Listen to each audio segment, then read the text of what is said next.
the religious right in particular has wanted to remove critical race theory from education, primarily because they don't understand what it is.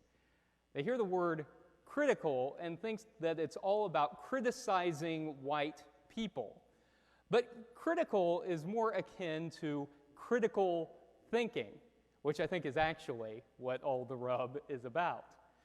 Critical race theory urges us to look at the systems of oppression in our society and in our world, and to ask why that is. Now, it is undeniable that race is not biological, but is instead socially constructed. And the way we have socially constructed race in the United States has been in such a way that has benefited white people, particularly straight white men. Am I right? It's simply a reality. And we don't have to look very far to prove that.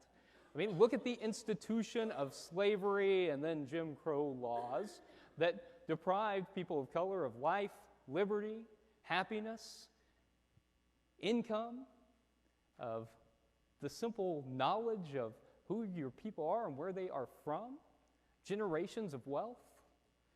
We can look at the way that the U.S. government robbed indigenous people of their land and continues to take indigenous land whenever it suits them.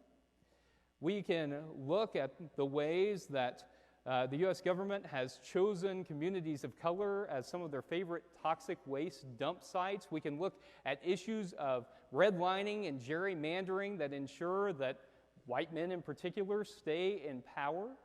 We can look at the prison industrial complex, which funnels people of color, particularly young black men, right into a for-profit prison system that profits off the dysfunction of society. Michelle Alexander calls that the new Jim Crow, making segregation once again legal through the prison system. We don't have to look very far to see that these systems of injustice exist in our society and have to be confronted, which means that critical race theory is sacred work. It is holy work.